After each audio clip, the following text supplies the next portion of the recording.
Assalamu alaikum, this is Maria Abid from the platform of 101 Incredible Women CEOs of Pakistan। आज हमारे साथ हैं doctor Rabia Suhail, जो कि ना सिर्फ एक डॉक्टर हैं बल्कि अपना एक हॉस्पिटल जो कि ट्रस्ट हॉस्पिटल है उसको चला रही हैं और उसकी मेकिंग में, उसके बनाने में अपनी वालदा का साथ दे रही हैं। ये उनके वालिद का ख्वाब था कि उनकी बेटी जब बड़ी होगी डॉक्टर बनेगी, और जब वो डॉक्टर बनेगी तो एक हॉस्पिटल चलाएगी जिसमें गरीब और अंडर प्रिविलेज जितने भी लोग हैं, वुमेन हैं, बच्चे हैं, मर्द हैं, औरतें हैं, उनका इलाज किया जाएगा।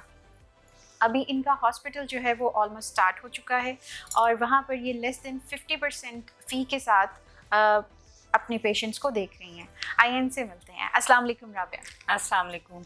Welcome to 101 CEOs। Thank you so much for inviting me. आप अपना हॉस्पिटल चला रही हैं और ये एक ट्रस्ट हॉस्पिटल मुस्तकबिल में बनने वाला है। जी जी। सो आप इसके बारे में बताइएगा कुछ कि आपके वालिद ने कब ये सोचा कि ये हॉस्पिटल बनेगा और किस तरह से इसका जो है सिलसिला शुरू हुआ। जी, ये मेरे वालिद साहब ने तब इसकी लैंड ली थी जब अभी मैं FSC में थी। तो वो उनका शुरू से एक ड्रीम था कि हमें एक ऐसा हॉस्पिटल बनाना चाहिए जो कि बहुत सारे लोग अफोर्ड कर सकें। एक प्राइवेट हॉस्पिटल जिसमें फैसिलिटीज़ सारी बड़े बड़े प्राइवेट हॉस्पिटल्स जैसी हों, लेकिन जो लोग गवर्नमेंट हॉस्पिटल्स में लाइंस में लगते हैं और उनका कोई कुछ नहीं बन रहा होता, वो सब ये फैसिलिटीज़ अवेल कर सकें। राइट। सो अभी जो आपका जो हॉस्पिटल है वो कितने % रेडी हो चुका है? हमारा हॉस्पिटल अभी ऑलमोस्ट 40 to 50% में कहूँगी, क्योंकि हमने OPD रनिंग पोजीशन में हम ले आए हैं। OPD में हमारे पास सब स्पेशलिटीज़ बैठती हैं। फिज़ियोथेरेपिस्ट हैं हमारे पास, कंसल्टेंट न्यूट्रिशनिस्ट हैं, रेडियोलॉजिस्ट हैं। इसके अलावा हमारे पास मेडिकल स्पेशलिस्ट हैं। हमारे पास परमानेंट MOs बैठ रहे हैं जो 12 आवर्स ड्यूटी कर रहे हैं। अच्छा। हमारी इमरजेंसी रनिंग में है 24/7। इसके अलावा हम काफ़ी स्किन डिजीज़ पे भी काम कर रहे हैं। राइट। तो और साथ हम अब भी है कि नेक्स्ट हमारा प्रोजेक्ट जो है वो हमारा ऑपरेशन थिएटर है, OT है, जिसके लिए अभी हम डोनेशंस ले रहे हैं, इकट्ठी कर रहे हैं। फिर इंशाल्लाह नेक्स्ट C-सेक्शंस वगैरह या छोटी माइनर सर्जरी स्टार्ट करेंगे। राइट। सो आपके इस प्रोजेक्ट में आपकी मदर जो हैं वो बहुत साथ दे रही हैं और आपके हॉस्पिटल का जो नाम है वो भी सुहेल एंड सलमा हॉस्पिटल है, जो कि आपके वालिद और वालिदा के नाम जी जी। सो वो किस तरह से आपकी हेल्प कर रही हैं इसमें? जी, मेरी मदर जो हैं वो बेसिकली वही सुपर वूमन है जिन्होंने हम 3 बेटियों को बड़ा किया। हमारा भाई जो है वो सबसे छोटा है। तो अभी जो है वो उन्होंने हमें इतना कॉन्फिडेंट बनाया, मेरी मदर ने। अब मेरे फादर की डेथ के बाद मेरी मदर ने बहुत हिम्मत और हौसले से काम लिया, हम सबको खड़ा किया। ये हॉस्पिटल ऑलमोस्ट हमने बंद कर दिया था जब मेरे फादर की डेथ हुई, तो हम बड़े परेशान थे कैसे कंप्लीट होगा। लेकिन मेरी मदर मिसेस सलमा सुहेल खोखर ने अपना हिम्मत नहीं हारी, उन्होंने कंप्लीट किया, इस हॉस्पिटल को तैयार किया और डिफरेंट डॉक्टर्स को अप्रोच किया कि बैठें। उसी तरह उनका सारा इंटीरियर मेरी मदर ने किया है और सारी मैनेजमेंट मेरी मदर करती हैं। पर वहाँ वो 12 आवर्स बैठती हैं, वहाँ मैं 6 आवर्स बैठती हूँ। और इसके अलावा वो काफ़ी सारी चीज़ें मैनेज कर रही हैं उधर माशाल्लाह से। आप क्योंकि गवर्नमेंट हॉस्पिटल में भी जॉब कर रही हैं, आप एज अ डॉक्टर वहाँ पर जी आपकी ड्यूटी होती है, जिसकी वजह से आप वहाँ पर 6 और टाइम जी बिल्कुल ऐसे ही है। मैं मॉर्निंग में अपने हॉस्पिटल बैठती हूँ, Suhel and Salma trust hospital में मॉर्निंग में बैठती हूँ। मैक्सिमम पेशेंट मेरे मॉर्निंग में ही आते हैं, मेरी अपॉइंटमेंट्स मॉर्निंग में होती हैं। उसके बाद आफ्टर 2 PM मेरी ड्यूटी लाहौर जनरल हॉस्पिटल में होती है। तो दोनों चीज़ें मैं साथ लेके चल रही हूँ, गवर्नमेंट जॉब भी और अपना हॉस्पिटल भी। और उसमें सबसे बड़ा सपोर्ट मेरे मदर और मेरे हस्बैंड का है। उससे पहले मेरे फादर बहुत बड़ी मेरे लिए ब्लेसिंग थे, जिन्होंने एज अ वुमन भी मुझे ऐसे मेरी अपब्रिंगिंग की। कभी उन्होंने फ़र्क नहीं बताया कि ये बेटा है तो ये कर सकता है या ये बेटी है तो ये नहीं कर सकती। और कभी उन्होंने 1 मिनट के लिए भी नहीं सोचा। जैसे उनको मैंने खुद सुना कि लोग कहते थे कि ये तो बेटी है, इसकी तो शादी कर देनी, आप इसे डॉक्टर बना रहे हैं, आप ऐसे करें। मेरे फादर ने कभी नहीं सोचा। उन्होंने मुझे डॉक्टर बनाया और आज इतना कॉन्फिडेंट बनाया कि मैं एक हॉस्पिटल रन कर रही हूँ एज अ फ़ीमेल, और मेरा सारा स्टाफ भी फीमेल्स हैं। अच्छा, माशाल्लाह, यानी आप वुमेन एम्पावरमेंट पे भी काम कर रही हैं। जी बिल्कुल बिल्कुल। सो आप अभी हम बात कर रहे थे इंटरव्यू से पहले, तो आपने बताया कि आप डिफरेंट कैंप्स जो हैं वो भी अरेंज करती हैं। जी। सो आप अपने रिसेंटली आपने जो कैंप लगाया उसके बारे में बताएं, और जो अभी आप आगे लगाने जा रही हैं उसके बारे में भी कुछ बताइएगा। जी बिल्कुल, हम लोगों ने 2 अभी मेजर जो, वैसे तो हमारे हॉस्पिटल में मंथली फ्री कैंप होता है। हर मंथ के पहले संडे को फ्री कैंप होता है। उसमें जितने भी डॉक्टर्स पार्टिसिपेट करते हैं उनकी कोई कंसल्टेशन फ़ी नहीं होती, और टेस्ट, लैब टेस्ट पे और हर किस्म के टेस्ट पे हम 50% ऑफ देते हैं, मेडिसिन पे भी ऑफ देते हैं। लेकिन वो ज़ाहिर बात है वो हम अपनी पॉकेट से पे कर रहे हैं डॉक्टर्स को। जो हमारे 2 मेजर कैंप्स थे, एक हमने कलर कहार में किया है, चिनार गार्डन्स कलर कहार में हमने किया है। कलर कहार में बहुत ही ज़्यादा अंडर प्रिविलेज लोग थे, फीमेल्स थी जिनके कभी टेस्ट हुए ही नहीं, तो उनके लिए हम लोग अपनी अल्ट्रासाउंड मशीन, अपनी मशीन्स, टेस्ट वगैरह सब साथ लेके गए थे। और इवन ड्रिप्स भी हमने वहाँ छोटा सा हॉस्पिटल ही, मिनी हॉस्पिटल बनाया। बच्चे थे, उनको न्यूट्रिशन पे गाइड किया, हाइजीन पे गाइड किया। और सेकंड उधर हमने ऑलमोस्ट 300 प्लस पेशेंट्स चेक किए और 100 प्लस अल्ट्रासाउंड किए। इसके अलावा हमने दूसरा जो मेजर कैंप किया था वो नून शुगर मिल में किया है उनके एम्प्लॉयज़ के लिए। वहाँ भी माशाल्लाह 300 प्लस लोग थे, पेशेंट्स थे, एंड ऑलमोस्ट 150 प्लस अल्ट्रासाउंड हमने किए हैं। और इसके साथ हम पूरी मेडिसिन जो हैं वो अपने साथ फ्री लेके जाते हैं। मेडिसिन भी हमारी तरफ से होती हैं, बच्चों के लिए भी, और ख़ास तौर पे हमारा टारगेट वुमेंस होती हैं, फीमेल्स होती हैं जिनके कभी टेस्ट नहीं कराए जाते, जिनको नहीं आगे लेके आया जाता। क्योंकि मुझे बहुत सैडली ये बताना पड़ रहा है कि मैं जब जनरल हॉस्पिटल में काम करती हूँ तो आज भी हम इतनी तरक्की करने के बावजूद मैं देखती हूँ कि फ़ीमेल्स के सिर्फ अल्ट्रासाउंड करा के कि इसकी बेटी होने वाली है वो वहीं छोड़ जाते हैं। तो इन चीज़ों को देख के हमें बहुत दुख होता है, क्योंकि हम वहाँ भी जनरल हॉस्पिटल में हमने एक बनाई हुई कमेटी, हम कोशिश करते हैं किसी ना किसी बच्ची को अडॉप्ट कर लें, कोई ना कोई किसी ऑर्फनेज में भेज दें, क्योंकि बेटी पैदा होने पे वो उसे वहीं छोड़ जाते हैं। अच्छा, तो छोटे बच्चे को छोड़ जी जाते छोड़ हैं। जाते हैं, साथ उसकी मदर को भी छोड़ जाते हैं।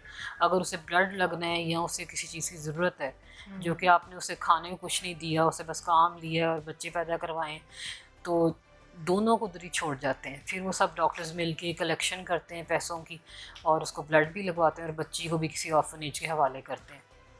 दूसरा, अब हमारा जो एक और 2 मेजर कैंप्स और प्लान कर रहे हैं, एक वेलेंशिया लाहौर में करेंगे, एक हमारा बिनते फातिमा फाउंडेशन है, ओल्ड होम है, वहाँ ऑलमोस्ट 30 वुमेन हैं जो कि वहाँ हैं, एजड हैं, 40 प्लस हैं और काफ़ी दुखी हैं, उनके बच्चे नहीं आते उनसे मिलने। इंशाल्लाह हम वहाँ जाएंगे। उनको भी मैंने खुद अप्रोच किया, वो इस बात से बल्कि बहुत खुश हुए कि हमें कभी किसी डॉक्टर ने अप्रोच ही नहीं किया कि हम फ्री कैंप करना चाहते हैं। और इसके अलावा इंशाल्लाह नेक्स्ट मंथ हमारा एक मरी में भी कैंप है। वहाँ पे थोड़े लोग, मरी में भी इस तरह के लोग हैं जो कि अनएजुकेटेड हैं। कोशिश हमारी यही होगी कि कुछ मेजर अच्छी फैसिलिटीज़ वाले डॉक्टर्स लेके जाएं, स्पेशलिटीज़ के, गैस्ट्रोएंटरोलॉजिस्ट, गायनाकोलॉजिस्ट वगैरह, ताकि वो हमारे साथ उधर जाके काम कर सकें। ये तो आप बहुत एक अच्छा काम कर रही हैं, और इसको हम खिदमत हल के उसमें ही लेंगे कि आप खिदमत हल करेंगे। जी जी। और इंशाल्लाह आपका जो हॉस्पिटल है उसके लिए भी आपको काफ़ी डोनेशन जो देखेगा हमारे प्लेटफॉर्म से, इंशाल्लाह आपको उसका भी अच्छा डोनेशन आएगा। और हम उम्मीद करते हैं, और दूसरा हम उम्मीद करते हैं कि आप इसी तरह से आगे बढ़कर औरतों के लिए काम करती जाएंगी, और उन लोगों के लिए स्पेशली जो कि आपने जैसे बताया, ये तो मैं इस बात पे वाकई में बहुत ही मेरे ये दिल को हुई है, बात लगी है कि वो अपनी बेटियों को ही छोड़ जाते हैं, बेटियों के साथ अपनी वाइफ्स को भी छोड़ जाते हैं। जी, आज के दौर में भी हम 2023 में रह रहे हैं। बिल्कुल। सो आपने माशाल्लाह खुद भी आगे स्पेशलाइजेशन की भी है मेडिसिन में, और आगे भी आपके प्लान्स हैं।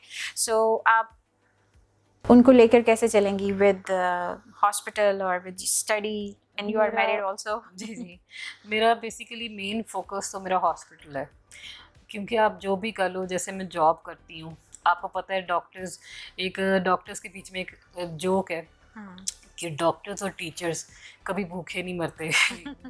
हम किसी जगह पे भी we can open clinic at anywhere, even at our homes. तो लेकिन मुझे पैसे कमाने का मसला नहीं है, और सेकेंडली मैं सबसे ज़्यादा फोकस अपने हॉस्पिटल पे करना चाहती हूँ, क्योंकि ये मुझे एक वे लगता है अपने फादर से कनेक्टेड रहने का। मैं चाहती हूँ कि आगे भी ये मैसेज मेरा पहुँचे उन आदमियों को भी कि जो इस तरह की बेटियाँ बड़ी करें, जिनको एहसास हो दूसरी औरतों का। अब इसी तरह सबसे बड़ा मेरा सपोर्ट मेरे हस्बैंड है। जैसे आपने बात की कि मैरिड लाइफ, उनके सपोर्ट के बगैर तो मैरिड लाइफ नहीं चल सकती कि मैं 2 जगहों पे काम भी करूं और घर भी देखूं। तो माशाल्लाह वो जहाँ पे भी मैं जाती हूँ मेरे साथ खड़े होते हैं। जैसे मेरे फादर थे, उसी तरह अल्लाह का शुक्र है मेरे हस्बैंड हैं, उनके वेरी ब्रॉड माइंडेड। वो इस बात को समझते हैं कि औरतों को भी आगे बढ़ना चाहिए, सिर्फ घर में नहीं बैठे रहना चाहिए, खाना नहीं बनाना चाहिए। एट टाइम्स मैं तंग आकर कहती हूँ कि मैं थक गई हूँ, पर मेरे हस्बैंड हमेशा इनकरेज करते हैं कि अपना कोई कैंप कैंसिल ना करो, कोई भी मीटिंग कैंसिल नहीं करनी, आगे चलो। तो इंशाल्लाह कोशिश यही है कि मेन फोकस हमारा हॉस्पिटल रहे। फ्री कैंप्स इसलिए हैं क्योंकि वो थोड़े मुश्किल होते हैं अरेंज करना, और स्पेशली जैसे आपने बात की डोनेशंस के बगैर। अभी जिस तरह हम चला रहे हैं, हमें माशाल्लाह बहुत सारे लोग डोनेशंस दे रहे हैं, इसलिए क्योंकि उनको हमारा काम नज़र आता है। और कुछ ये है कि हम सारे फैमिली मेम्बर्स मिल के मंथली लगाया हुआ, हमने मंथली पे करते हैं। अब कुछ मेरी फ्रेंड्स हैं, वी कांट जज एनी वन, कुछ मेरी फ्रेंड्स हैं वो 2000 पर मंथ भेजती हैं। वो उनका प्यार है, उनका ट्रस्ट है हमारे ऊपर कि हम ये किसी अच्छी जगह पे किसी अच्छे कॉज में यूज़ कर रहे हैं। अब वो 2000 हो चाहे 20,000 हो, वो उनका प्यार है, उनका ट्रस्ट है, और वो उनका मामला है। तो डोनेशन का कोई रूल नहीं होता कि आपने लैक्स में देनी है या थाउजेंड्स में देनी है, आप कोई भी अमाउंट दे सकते हैं। आप जो आप विलिंगली दे सकते हैं या जो आप अफोर्ड कर सकते हैं देना, वो आप दे सकते हैं। बाकी ये है कि इंशाल्लाह इसी तरह मैं काम करती रहूँगी। बाकी कोशिश ये है कि और फीमेल्स को साथ लगाऊं, क्योंकि ये तो बड़ी कॉमन प्रैक्टिस है जो कि मुझे भी अब सुनने को मिलती है कि फीमेल्स ये हॉस्पिटल कैसे चलाएंगी, औरतें ये हॉस्पिटल कैसे चलाएंगी। पर मेरी सीनियर्स हैं बहुत अच्छी, काफ़ी लोग इनकरेज करने वाले भी। वो कहते हैं कि वो कहती हैं कि जो कह रहे हैं ना, उनको अभी हॉस्पिटल चला के दिखाना है। एज अ फीमेल ये हॉस्पिटल तुमने चलाना है इंशाल्लाह। तो माशाल्लाह काफ़ी लोगों का सपोर्ट है मेरे साथ, स्पेशली आपके थ्रू भी। और रोज़ अपनी मदर को तो थैंकफुल हूँ ही मैं उनकी, लेकिन मैं स्पेशली आपके थ्रू भी अपनी मदर को बहुत सारा प्यार और थैंक यू कहना चाहूँगी कि आज उनकी वजह से ही मैं यहाँ बैठी हुई हूँ, और मेरे एब्सेंस में भी वो सारा हॉस्पिटल देख रही हैं। बाकी मैं अपने हस्बैंड को भी थैंक यू कहना चाहूँगी। बिल्कुल। अच्छा, आप हमारे प्लेटफॉर्म से जो आपकी साथी डॉक्टर्स हैं, जी आप उनको कोई पैगाम देना चाहें कि वो आपके साथ मिलके आपके कैंप्स में पार्टिसिपेट करें? जी, मैं बिल्कुल उनको इनवाइट भी करूँगी और कहूँगी कि आप ज़रूर हमारे साथ इस कॉज में शामिल हों, क्योंकि हमें भी हेल्प की ज़रूरत है। कतरा कतरा करके समंदर बनता है, तो अकेले तो मैं कुछ नहीं कर सकूँगी। अगर बाकी फ़ीमेल्स मेरे साथ जुड़ेंगी, क्योंकि वो ये सब मसाइल फ़ेस करती हैं। शायद मैं फ़ीमेल्स के मसले इसलिए ज़्यादा समझ सकती हूँ क्योंकि मैं खुद फ़ीमेल हूँ, और मुझे पता है घर से निकल के आके यहाँ तक बैठने तक मैंने क्या क्या फ़ेस किया है। और अभी अल्हम्दुलिल्लाह हम एक अच्छे एजुकेटेड फैमिली से बिलोंग करते हैं, लेकिन जो रियलिटीज़ मैंने देखी हैं हॉस्पिटल्स में, वो अभी भी हम समझते हैं कि डोमेस्टिक वायलेंस वगैरह सिर्फ ड्रामों में और फिल्मों में रह गया। लेकिन एज अ डॉक्टर मेरी स्टैंप लगती थी उन सर्टिफिकेट्स पे जिनके साथ डोमेस्टिक वायलेंस होता है, आज भी होता है। तो हमें सब फीमेल्स को मिल के, बाकी डॉक्टर्स को भी इसके ख़िलाफ़ आवाज़ उठानी चाहिए, इसके ऊपर काम करना चाहिए। स्पेशली मैं एक आपके प्लेटफॉर्म के थ्रू एक मैसेज देना चाहूँगी कि फ़ीमेल की हेल्थ सबसे ज़्यादा इम्पॉर्टेंट है, सबसे ज़्यादा। सब हम लोग ये करते हैं कि सब घर वालों को खाना दे दिया, सबके लिए सब कुछ कर लिया, अपने लिए कुछ नहीं करते। ये बहुत ही गलत प्रैक्टिस है, इसे बंद कर दें। बस मैं ही एक मैसेज देना चाहूँगी कि पहले खुद खा लें, फिर आप सबको खिला सकेंगे। आप में खुद एनर्जी होगी तो आप बाकियों को कुछ सर्व कर सकेंगे। बिल्कुल ऐसे ही है, बिल्कुल ऐसे ही है। Thank you so much Rabia, आपसे मिलके, आपसे बात करके बहुत अच्छा लगा। और जिस कॉज के लिए आप काम कर रही हैं और जो आपके पास मोटिवेशन है, वो भी सुन के हमें बहुत अच्छा लगा। और हम उम्मीद करते हैं कि आपके इस कॉज में और भी बहुत से डॉक्टर्स आपके साथ शामिल होंगे जो आप कैंप्स लगा रही हैं और या जो आप हॉस्पिटल में काम कर रही हैं। Thank you so much for coming.